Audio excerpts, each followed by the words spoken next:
The town of Ridgewood was the kind of place where everyone knew everyone, or at least they thought they did. Nestled among rolling hills and lined with old oak trees, it was a picturesque, small suburban town that prided itself on tradition and good values.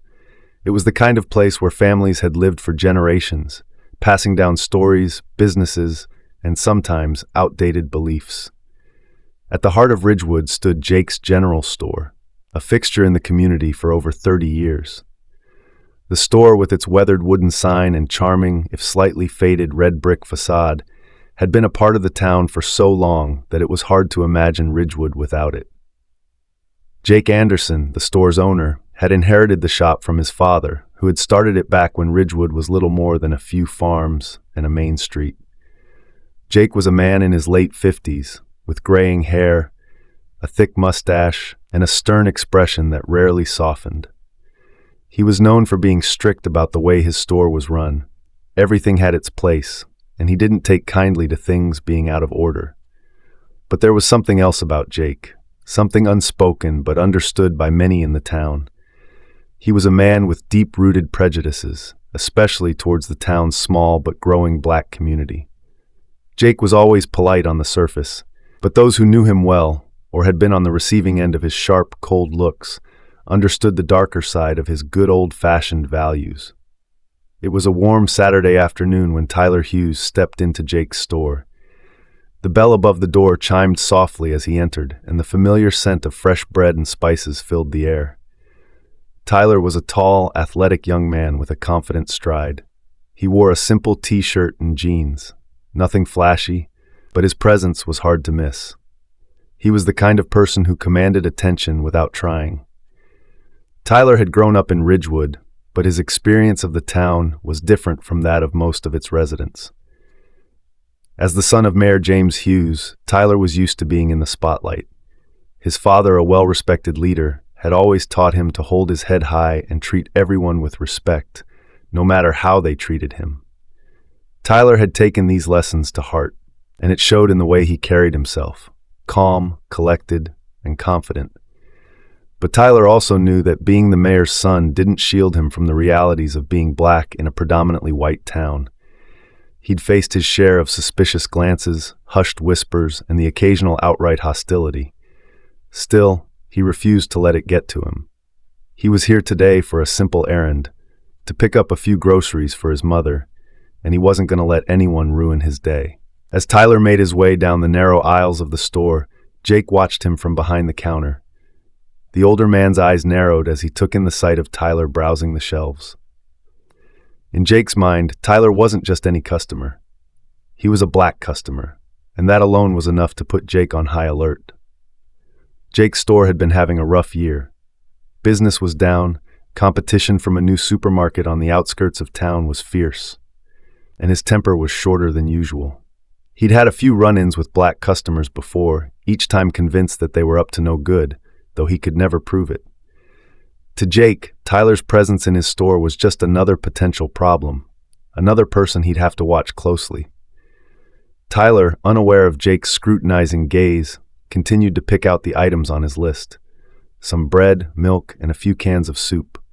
He moved with an easy familiarity, as someone who had been in this store countless times before. But today felt different. There was a tension in the air that he couldn't quite put his finger on, a feeling that made the hairs on the back of his neck stand up. When Tyler finally approached the counter to pay, he offered Jake a polite smile, placing his items on the counter. "Good afternoon, Mr. Anderson," he said, his voice steady and respectful. Jake barely acknowledged him, his eyes fixed on Tyler's hands as they reached into his pocket to pull out some cash. "Afternoon," Jake muttered, his tone cold and clipped.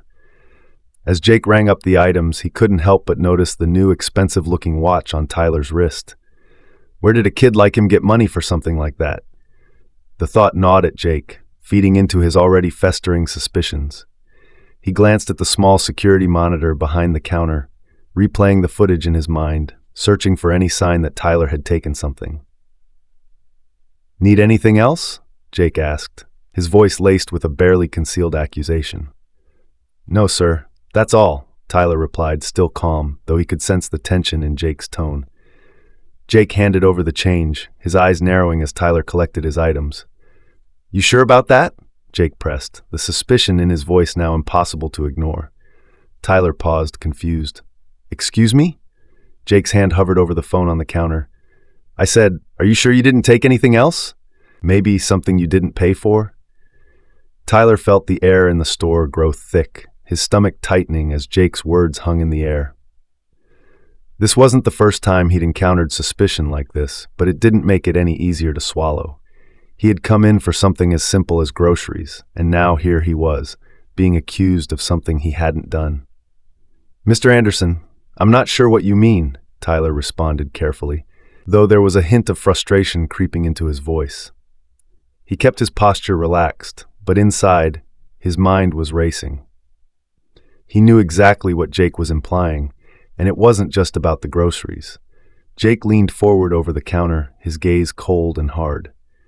"You heard me. I've been watching you, and I don't like what I'm seeing. You've been walking around my store for a while now, and I think you've got something that doesn't belong to you."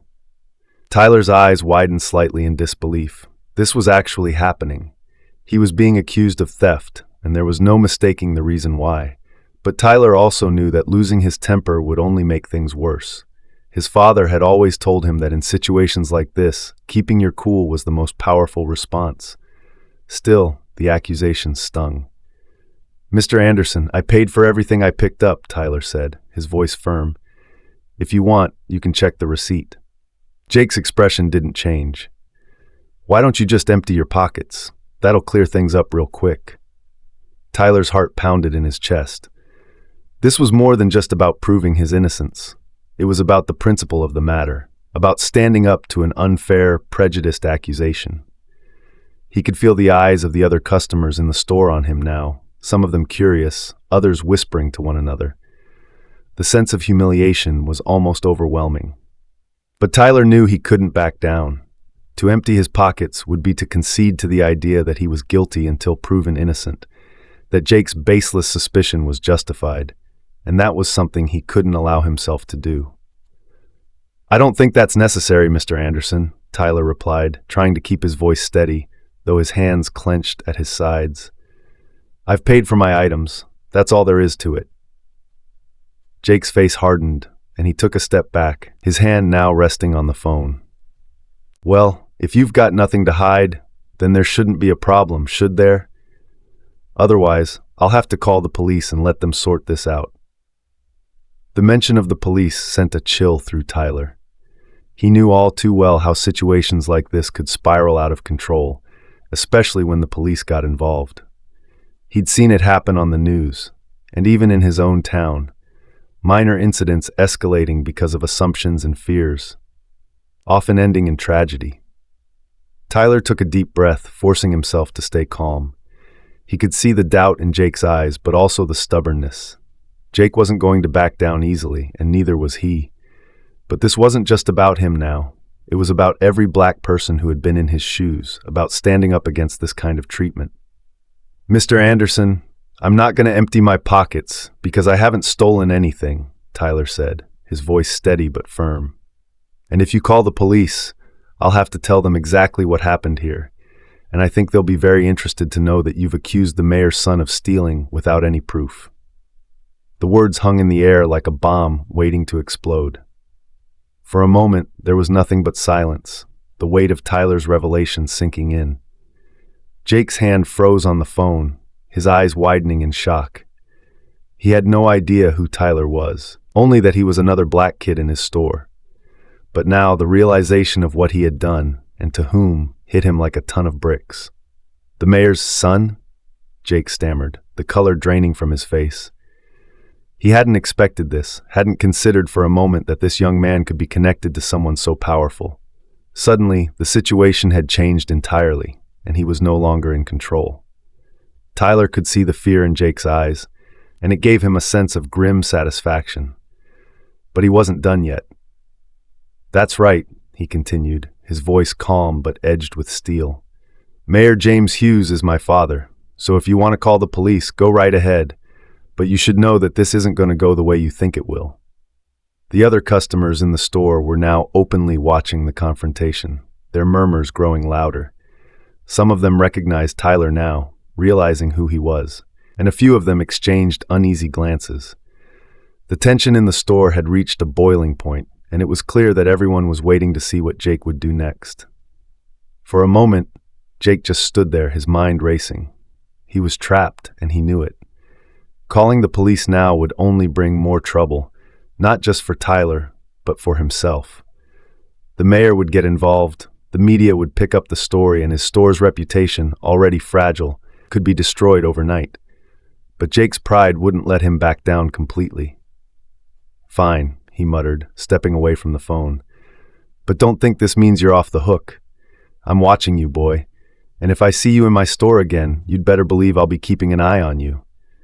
Tyler didn't flinch at the veiled threat. Instead, he held Jake's gaze, his expression unwavering. "I'll be sure to tell my father about this conversation, Mr. Anderson," he said quietly. "And I'll let him know exactly how you treat your customers." With that, Tyler turned and walked out of the store, his head held high. He could feel the eyes of the customers on him as he left, but he didn't care. He'd stood his ground, and that was what mattered. As the door closed behind him, Jake stood there, staring at the spot where Tyler had been, his mind reeling. This wasn't how he had expected his day to go, and now all he could do was wait and see what would happen next. The sun hung low in the sky as Tyler walked briskly down the sidewalk, his mind replaying the confrontation with Jake Anderson over and over. The anger and humiliation he'd felt in that moment still burned inside him, but so did a sense of resolve. He knew he couldn't let this slide, not just for himself, but for everyone in the community who had faced similar treatment. Tyler had always been taught by his father to believe in the power of dialogue, to handle conflicts through conversation and understanding. But he also knew there were times when you had to stand up and demand respect, when silence could be mistaken for acceptance. This was one of those times. As he approached his house, Tyler's pace slowed. The Hughes family home was a modest but well-kept two-story house with a neatly trimmed lawn and a welcoming front porch. It was a place of comfort and stability, where Tyler had grown up learning the values of fairness, justice, and integrity from his parents. He knew his father was home. Mayor James Hughes often spent his Saturdays catching up on work in his study, especially as election season approached. Tyler pushed open the front door and stepped inside, the familiar smell of his mother's cooking greeting him. "Mom, Dad, I'm home," he called out, his voice echoing through the hallway. His mother, Cynthia Hughes, appeared from the kitchen, wiping her hands on a towel. She was a warm, kind woman with a gentle smile that could ease any tension. "Welcome back, honey. How was your trip to the store?" she asked, her tone cheerful, but she paused when she saw the look on Tyler's face. "Is everything okay?" Tyler hesitated for a moment, not wanting to worry his mother, but he knew he couldn't keep this to himself. "I need to talk to Dad," he said quietly, and Cynthia's smile faded as she nodded in understanding. "He's in his study," she said, placing a comforting hand on his shoulder. "Whatever it is, we'll get through it together." Tyler offered her a small, reassuring smile before heading down the hallway to his father's study. He knocked lightly on the door before pushing it open. The room was filled with bookshelves lined with law books, framed photographs of the mayor with various community members, and a large wooden desk where James Hughes was seated, reviewing documents. James looked up as his son entered, a warm smile spreading across his face. "Tyler, good to see you, son. How was your day?" Tyler closed the door behind him and took a seat in the chair opposite his father's desk. "It was eventful," he replied, trying to find the right words. "Something happened at Jake's store."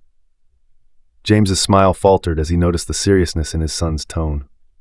"What do you mean? Did something go wrong?" Tyler took a deep breath, then began to recount the incident in the store. The cold reception, the baseless accusation, and the humiliating confrontation that followed. As he spoke, he could see the concern deepening in his father's eyes, the furrow in his brow growing more pronounced. When Tyler finished, there was a heavy silence in the room. James leaned back in his chair, his expression one of deep contemplation. "I can't believe this," he said finally, his voice tinged with anger. "Jake Anderson has been in this town for decades, I knew he had his prejudices, but to treat you like this, to accuse you without any reason, it's unacceptable." Tyler nodded, feeling a mix of relief and frustration. "I didn't want to cause a scene, but I couldn't just let it go. I know he doesn't like people like us, but this is beyond just a personal bias. It's discrimination, plain and simple." James stood up and began pacing the room, his mind racing with thoughts of how to handle the situation. He had always believed in leading by example, in promoting unity and understanding within the community. But this wasn't just a minor disagreement. This was a direct attack on his son, on his family, and on the principles he stood for as mayor. "We need to address this," James said firmly, stopping to face Tyler. "This isn't just about you, son. This is about the whole community. Jake needs to be held accountable, and the town needs to see that this kind of behavior won't be tolerated." Tyler felt a surge of pride in his father's words. "What do you want to do?" James returned to his desk and picked up the phone. "First, I'm going to call a meeting with the town council. We need to discuss this openly and make it clear that racism has no place in Ridgewood. And I'm going to reach out to some of the community leaders to make sure we're united in this. Jake's actions need to be brought into the light." As James began making calls, Tyler leaned back in his chair, feeling a sense of satisfaction. This was the response he had hoped for, not just as a son, but as a citizen who cared about his town. He knew there would be backlash. There always was when it came to challenging deep-seated prejudices, but he was ready for it. This was a fight worth having. Within hours, word had spread through the town that the mayor was calling a special meeting, and rumors began to circulate about the reason why. Some people were shocked to hear that Jake Anderson had been accused of racism, while others weren't surprised at all. The town was buzzing with speculation, and by the time the meeting was scheduled to begin, the town hall was filled to capacity. As Tyler and his father arrived at the town hall, they were met with a mix of supportive nods and hostile glares. Tyler could feel the tension in the air, but he kept his head high, walking beside his father with confidence. This was the moment they had prepared for, the moment to confront the issue head-on. The meeting began with James Hughes taking the podium, his voice steady and authoritative as he addressed the crowd. "Thank you all for coming," he began, scanning the room. "I've called this meeting today because an incident occurred that we cannot ignore. It's an incident that speaks to a larger issue within our community, an issue of racism and discrimination." He went on to recount the events at Jake's General Store, making it clear that this was not just a personal grievance, but a matter of public concern. As he spoke, Tyler watched the faces in the crowd, some nodding in agreement, others frowning in disbelief. He could see Jake Anderson sitting in the back, his face pale and expressionless, but his eyes burning with anger. James concluded his speech by calling for unity and action. "We cannot let this divide us," he said, "but we also cannot ignore it. We need to address these issues openly, with honesty and a commitment to change. That's the only way we can move forward as a community." The room erupted into a mix of applause and murmurs, the crowd clearly divided on the issue. Some were ready to take a stand against racism, while others were more concerned with preserving the town's reputation or simply dismissing the incident as a misunderstanding. As the meeting continued, Tyler could feel the weight of what they were up against. This wasn't going to be an easy battle, but it was one they couldn't afford to lose. The tension in the town was palpable, and Tyler knew that the real fight was just beginning. The meeting at the town hall had opened the floodgates. As the days passed, the town of Ridgewood was no longer the quiet, picturesque community it had once appeared to be. Conversations that had been whispered behind closed doors were now being held in the open, often with heated words and angry gestures. The incident at Jake's General Store had become the catalyst for a much larger discussion on race, equality, and justice in the town, a discussion that had been a long time coming. Tyler watched as his father navigated the storm that had erupted. Mayor James Hughes was doing everything he could to keep the peace while also pushing for necessary change. He held meetings with local leaders, spoke to the media, and made sure that the town council was taking the issue seriously. But despite his efforts, the resistance from some members of the community was strong. One of the most vocal opponents was, unsurprisingly, Jake Anderson. He had doubled down on his actions, insisting that he had done nothing wrong. In interviews with local reporters, Jake claimed that he was simply protecting his store, that Tyler's behavior had been suspicious, and that he had every right to confront him. To Jake, this wasn't about race, it was about maintaining law and order in his store. But Tyler knew better. He could see through Jake's excuses, as could many others. The problem was that for every person who stood with Tyler and his father, there was another who sided with Jake, believing his claims that this was all being blown out of proportion. The town was split, and the divide was growing deeper by the day. At school, Tyler noticed the shift in how people treated him. Some of his classmates avoided him, not wanting to get involved in the controversy. Others were more direct, making snide comments or giving him cold, accusing looks. But there were also those who reached out in support, understanding the larger issue at play and wanting to stand by him. It was clear that the town was no longer just debating what had happened at Jake's store. They were questioning their own beliefs and the fabric of their community. Tyler's close friends, however, were unwavering in their support. After school one day, they gathered at a local park to talk about everything that had been happening. There was Marcus, his best friend since childhood; Jenna, a passionate activist who had always been outspoken about social issues; and Eric, a quiet but thoughtful guy who was always there when you needed him. "I can't believe some of the things people are saying," Marcus said, frustration clear in his voice as they sat on a bench overlooking the lake. "It's like they don't even care that what happened to you was wrong. They're just looking for excuses to justify it." Jenna nodded, her expression one of determination. "It's because they're scared. People don't like to admit when they're wrong, especially when it comes to something as big as racism. It's easier for them to blame you than to face the fact that this town has a problem." Eric, who had been listening quietly, finally spoke up. "It's not just about Jake either. He's just the tip of the iceberg. This town has been like this for a long time. People just didn't talk about it. Now that it's out in the open, they don't know how to deal with it." Tyler appreciated his friend's support more than they knew. It was easy to feel isolated in the midst of all this tension, but knowing that he wasn't alone made it easier to keep going. "Thanks, guys," he said, managing a small smile. "I know this isn't easy for any of us, but we've got to keep pushing. We can't let people like Jake win." Jenna leaned forward, her eyes alight with resolve. "You're right. This is bigger than just one store owner. We need to make sure this town understands that racism won't be tolerated. Not now, not ever. We should organize something, maybe a rally or a protest, to show that we're serious about this." Marcus grinned, clearly on board with the idea. "A protest sounds good. It'll get people's attention, and it'll show Jake and everyone else that we're not backing down." Eric nodded in agreement.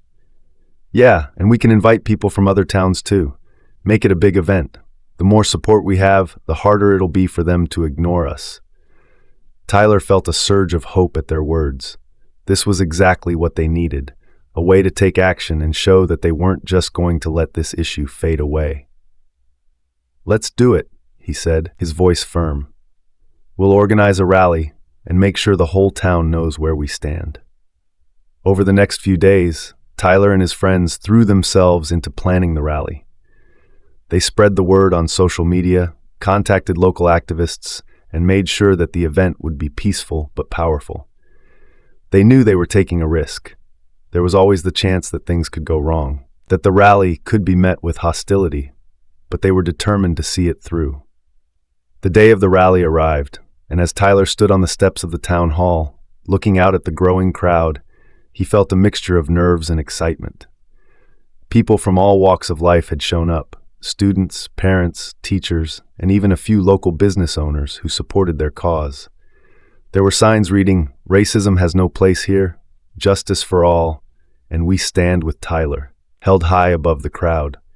Jenna took the microphone first, her voice ringing out clearly as she addressed the crowd. "We're here today because we believe in a better future for our town," she began, her words filled with passion. a future where everyone is treated with respect, regardless of the color of their skin. What happened to Tyler at Jake's store wasn't just an isolated incident. It was a reflection of a deeper problem that we need to confront. And we won't stop until we've made this town a place where everyone can feel safe and valued. The crowd erupted in applause, and Tyler felt a swell of pride. Jenna's words had captured exactly what this rally was about, demanding change, not just for him, but for everyone. When it was Tyler's turn to speak, he stepped up to the microphone, the weight of the moment pressing down on him. He could see Jake Anderson standing in the back, watching him with a hard, unreadable expression. But Tyler didn't let it faze him. He focused on the people who were there to support him, who believed in the same values he did. "Thank you all for being here," Tyler began, his voice strong and steady. "I never expected to be standing here today, but I'm glad I am. What happened to me at Jake's store was wrong, but it's not just about me. It's about all of us. It's about making sure that no one else has to go through what I did, that no one else has to feel the sting of prejudice and discrimination." He paused, taking in the faces of the crowd, seeing the determination in their eyes. "This is our town, and it's up to us to make it better. We have the power to change things, to stand up against racism, and to create a community where everyone is welcome, and I believe that we can do it, together." The crowd erupted into cheers, the energy palpable. Tyler stepped back from the microphone, his heart pounding, with a mixture of relief and exhilaration. This was only the beginning, but it was a strong start. The rally had sent a clear message. They weren't backing down, and they were ready to fight for the change they believed in. But as Tyler looked out over the crowd, he knew that the real challenge was still ahead. Jake Anderson and those who shared his views weren't going to give up easily. The road to change was going to be long and difficult, but Tyler was ready. He had his friends, his family, and a growing community of supporters by his side, and together they would face whatever came next. The rally had sparked a fire in Ridgewood, one that couldn't easily be extinguished. In the days that followed, the town was buzzing with the aftermath. Discussions about racism and equality were happening everywhere, from the diner to the school hallways, from church pews to living rooms.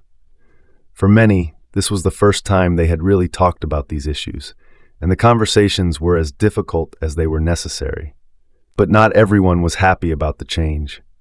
There were those in the town who resented the attention the rally had brought, who were uncomfortable with the spotlight on their community's flaws. Jake Anderson was among them. The store owner had kept a low profile since the rally, but his resentment had only grown. He felt humiliated, not just because of Tyler's accusations, but because the town he had known all his life seemed to be turning against him. Jake's store, once a bustling hub of the community, was now quieter than ever. The boycott organized by Tyler and his friends had taken its toll. Fewer people were shopping at Jake's, and some of his regular customers had even confronted him about the incident, demanding answers. Jake refused to apologize, convinced that he had done nothing wrong. But as the days went by, the reality of his situation began to sink in. He was losing business, losing respect, and worst of all, losing his sense of control. One afternoon, as Jake was closing up his store, he heard the familiar sound of the door chime. He looked up, half expecting to see another angry customer ready to give him a piece of their mind. But instead, he was surprised to see Mayor James Hughes standing in the doorway, his expression unreadable. "Jake," James said evenly, stepping inside and closing the door behind him. "We need to talk." Jake felt a surge of anger at the sight of the mayor, the man he blamed for all of his troubles. "What do you want, James?" he snapped, his voice laced with bitterness. "Come to gloat, to rub it in that your son got the whole town to turn against me?" James shook his head, his gaze steady. "I'm not here to gloat, Jake. I'm here because we need to find a way forward. This town is divided, and we can't keep going like this. We need to find a way to heal." Jake scoffed, crossing his arms over his chest. "Heal? You think I need to heal? Your son accused me of being a racist, and now I'm the one paying the price. My business is suffering, my reputation is in tatters, and for what? Because I dared to stand up for my store?" James took a deep breath, trying to remain calm in the face of Jake's hostility. This isn't just about your store, Jake. It's about how you treated my son and how you've treated others in this town. You can't keep pretending that this is just about one incident. It's about something much bigger than that." Jake's face flushed with anger. "I'm not a racist, James. I was doing my job, protecting my property, and now you want me to apologize for that?" James met Jake's gaze, his voice firm. "What I want, Jake, is for you to understand the impact of your actions. You didn't just accuse my son of theft. You judged him because of the color of his skin. That's the truth, whether you want to admit it or not. And until you're willing to face that, this town isn't going to move forward." Jake bristled at the accusation, but deep down, he knew there was some truth to what James was saying. He had always prided himself on being a good man, a fair man, but the events of the past few weeks had forced him to confront aspects of himself that he wasn't proud of. The truth was, he had judged Tyler based on his own prejudices, and now he was paying the price. James took a step closer, his tone softening. "Jake, I know this isn't easy. Change never is. But we have a chance here to do something good for this town, to bring people together instead of tearing them apart. It's not too late to make things right." Jake stood in silence, his mind racing. Part of him wanted to dig in his heels, to refuse to admit any wrongdoing. But another part of him, the part that had been gnawing at him since the day of the incident, knew that he couldn't keep living like this. The anger, the bitterness, it was eating him alive, and it was costing him everything he had worked for. Finally, after what felt like an eternity, Jake sighed, his shoulders sagging. "What do you want me to do, James?" James looked at him, his expression softening with relief. "I want you to apologize, Jake. Not just to Tyler, but to the community. Admit that what you did was wrong and that you're willing to change. It won't be easy, and it won't fix everything overnight, but it's a start." Jake swallowed hard, the words sticking in his throat. Apologizing meant admitting that he was wrong, that he had let his prejudices get the better of him. But as he looked at James, he realized that this was about more than just his pride. This was about his future, about the kind of man he wanted to be and the kind of town he wanted to live in. "I'll do it," Jake said finally, his voice barely above a whisper. "I'll apologize." James nodded, a small smile of gratitude crossing his face. "Thank you, Jake. You're doing the right thing." The two men stood there in silence for a moment, the weight of the decision hanging between them. Then, without another word, James turned and left the store, leaving Jake to ponder the path he had chosen. The next day, Jake Anderson stood before the town, the same people who had once been his loyal customers and friends.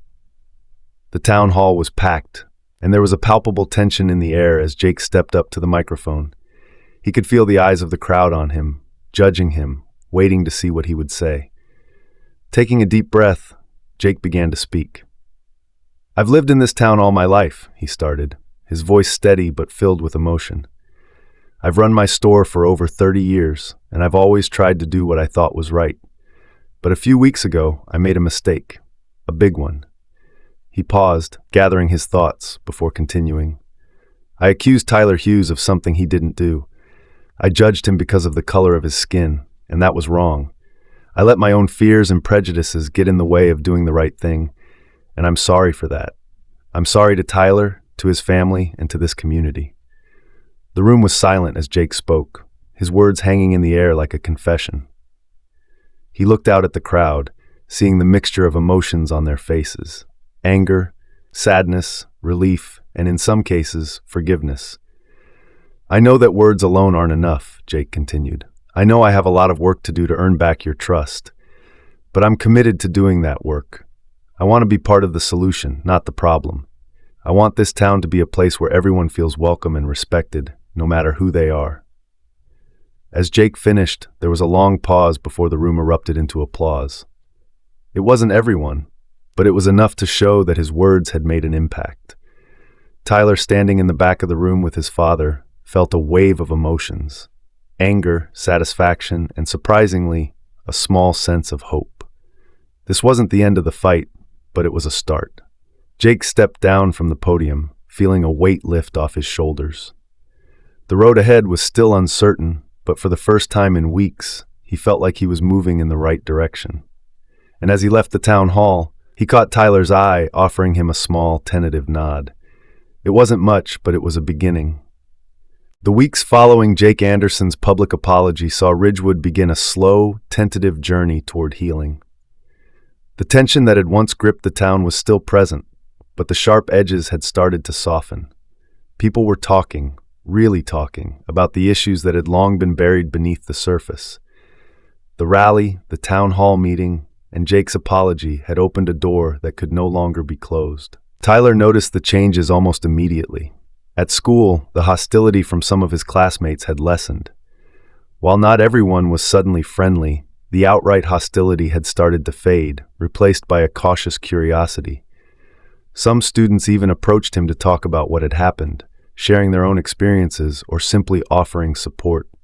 It wasn't a complete transformation, but it was a start, and Tyler took comfort in the small but significant steps the town was making. Jake's general store, once the epicenter of the controversy, had also seen a shift. While the boycott had taken a toll on Jake's business, a few regulars had started to return, cautiously testing the waters. Jake himself had changed his approach. He was more reserved, more thoughtful in how he interacted with his customers. He still had a long way to go, but there were signs that he was genuinely trying to do better. One day, as Tyler walked home from school, he decided to take a detour through the town square. It was a crisp autumn afternoon, the leaves turning shades of red and gold, and the air carried the scent of wood smoke from nearby chimneys. As he approached the square, he noticed a small crowd gathered near the steps of the town hall. Curious, Tyler walked over and saw that a group of people were setting up a display. Large banners with messages of unity and equality were being hung, and tables were being arranged with flyers and informational pamphlets. At the center of the activity was Jenna, her face lit with determination as she directed the setup. "Hey, Tyler," she called out when she spotted him. "Come check this out." Tyler smiled and walked over, taking in the scene. "What's all this?" he asked. Jenna beamed with pride. "We're organizing a community forum on racial justice and equality. It's going to be a series of workshops and discussions where people can come together to learn, share their experiences, and figure out how we can make Ridgewood a better place for everyone." Tyler was impressed. "This is amazing, Jenna. You've really taken this to the next level." Jenna shrugged, though she couldn't hide her enthusiasm. "After everything that's happened, I just felt like we needed to keep the momentum going. The rally was great, but it's not enough. We need to keep pushing, keep educating people. Change doesn't happen overnight."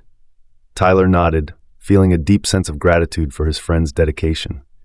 "You're right, and I'll help in any way I can." "Actually," Jenna said, a sly smile crossing her face, "we were hoping you'd be one of the speakers. You've been through this firsthand, and I think people would really benefit from hearing your perspective."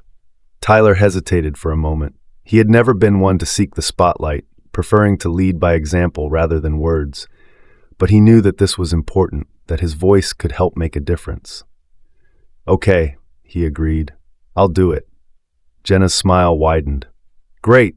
It's going to be really powerful, Tyler. This is exactly what we need right now." The forum was scheduled for the following weekend, and as the day approached, the excitement and nerves began to build. The town was abuzz with talk of the event, and it quickly became clear that this was going to be one of the most significant gatherings Ridgewood had seen in years. When the day finally arrived, the town hall was packed with people from all walks of life. There were students, parents, teachers, business owners, and even a few town council members in attendance. The air was thick with anticipation as the event began with a series of workshops on topics like implicit bias, systemic racism, and how to be an ally. The discussions were intense, sometimes uncomfortable, but always enlightening. Tyler spent the morning participating in the workshops, listening to others share their stories, and reflecting on his own experiences.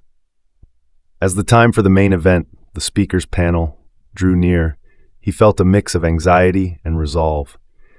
He knew that what he was about to say could have a profound impact on the community, and he wanted to make sure he got it right. When his turn finally came, Tyler stepped up to the podium, his heart pounding in his chest. The room fell silent as he looked out at the crowd, seeing both familiar and unfamiliar faces. He took a deep breath, then began to speak. "I want to thank everyone for being here today," he started, his voice steady but filled with emotion. "This isn't an easy conversation to have, but it's one that we need to have if we're going to make our town a better place. What happened to me at Jake's store was just one example of the racism that still exists in our community. But it's not just about what happened to me. It's about what happens to so many people, every day, just because of the color of their skin." He paused, letting his words sink in. "I didn't ask to be put in this position, but I'm here now, and I want to use my experience to help bring about change. We can't keep ignoring these issues. We have to confront them head-on, with honesty and courage, and we have to be willing to listen, to learn, and to grow." Tyler spoke about the need for accountability, for people to examine their own biases and take responsibility for their actions. He talked about the importance of standing up for what's right, even when it's difficult, and the power of community in creating lasting change. As he spoke, Tyler could see the impact his words were having on the audience. Some people were nodding in agreement, while others looked thoughtful, as if hearing these ideas for the first time. But most importantly, there was a sense of openness in the room, a willingness to engage with the hard truths that Tyler was laying bare. "I believe in this town," Tyler concluded, his voice filled with conviction. "I believe we can be better, that we can create a place where everyone is treated with respect and dignity. But it's going to take all of us, working together, to make that happen. Let's not waste this opportunity. Let's do the work, and let's make Ridgewood a place we can all be proud of." The room erupted in applause as Tyler stepped down from the podium, his heart swelling with a mixture of relief and pride. Jenna, Marcus, Eric, and his parents were there to greet him, their faces beaming with pride and support. "You were amazing, Tyler," Jenna said, giving him a hug. "You really made a difference today." Tyler smiled, feeling the weight of the moment, but also a deep sense of fulfillment. "Thanks, Jenna. I just hope we can keep this momentum going." James Hughes, who had watched his son with admiration, placed a hand on Tyler's shoulder. "You've done something important here today, son. I'm proud of you." As the event came to a close, Tyler looked around at the people who had come together to make this happen. There was still a lot of work to be done, but for the first time in a long time, he felt hopeful about the future. Ridgewood was changing, slowly but surely, and Tyler knew that he had played a part in making that change possible. And as the sun set over the town, casting a warm glow over the town hall, Tyler walked away with a sense of purpose, ready to continue the fight for justice and equality. He knew that this was just the beginning, but it was a beginning he was proud to be a part of.